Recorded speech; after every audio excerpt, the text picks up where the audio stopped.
Bien le bonjour à vous chers amis, soyez les bienvenus sur la chaîne. Avant de commencer, vous savez que vous pouvez suivre cette vidéo en sous-titres et en multilingue. Alors aujourd'hui on va se replonger au 1er novembre 88, et ouais ça ne nous rajeunit pas tout ça, hein.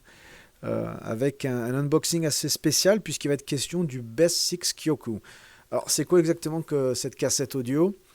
Vous savez que le label Columbia, qui distribue à peu près tout sur Senseiya depuis le début, vendait une sorte de best-of sur beaucoup de ses titres sous la collection Best Six Kyoku. La collection a commencé, je crois, fin 80, si je ne fais pas d'erreur, et propose à chaque fois une version de 6 titres, 3 sur chaque face, au prix de 1000 yens. Donc c'est toujours le même principe avec cette collection, et le design est pratiquement toujours identique, hein. Alors pour vous remettre un petit peu dans la chronologie, au moment de la sortie de cette cassette, on avait déjà un très grand nombre de sorties audio, hein. La bande originale numéro 6, donc sur Asgard, est sortie en octobre, donc juste un mois avant le Best Six Kyoku. Donc c'est un petit peu du réchauffé, hein. Columbia ressort les titres qui sont déjà sortis plusieurs fois, dans une jaquette différente. Bon, ça, ils le font même encore aujourd'hui, donc ça fonctionne quand même malgré tout. Donc ouais, toujours original ce boîtier carton qui entoure la cassette. Niveau collection c'est quand même pas top, hein, puisque ça se salit facilement. Ça reste un boîtier carton simple avec des rebords qui peuvent très facilement s'abîmer.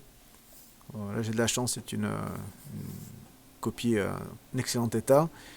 Et voilà, par contre les deux côtés sont différents. Il y en a un avec Seiya et Shun, l'autre avec Yoga et Shiryu. À l'arrière vous voyez un descriptif très simple. On tombe sur un boîtier en plastique. Ouais, classique, hein, rien de nouveau.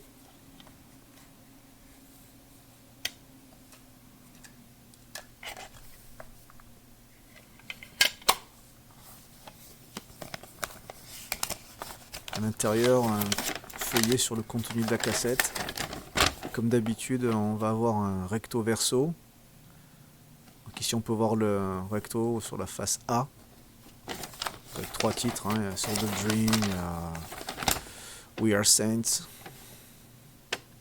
Puis la face B avec Pegasus Fantasy, notamment. Donc ouais, je vous l'ai dit, c'est vraiment du réchauffé, quoi.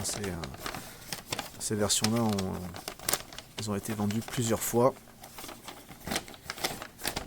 Mais c'est une série qui coûte 1000 yens, donc c'était voilà, ça reste quand même très abordable pour le fan de cette époque, hein. Niveau qualité, eh bien, écoutez, ça reste quand même une cassette audio, vous savez. C'est toujours sympa de réécouter un son d'époque. Moi, par exemple, il m'arrive de me repasser des 33 tours. Mais à part l'effet nostalgique et peut-être niveau dans les basses qui est intéressant, il est clair que bon, pour moi, on collectionne ces cassettes surtout pour le packaging en fait, hein, pas pour le contenu lui-même. Voilà. Voilà les amis, n'hésitez pas à laisser un commentaire sous la vidéo et également de vous abonner à la chaîne pour qu'on puisse continuer ces rétro unboxing. À la prochaine.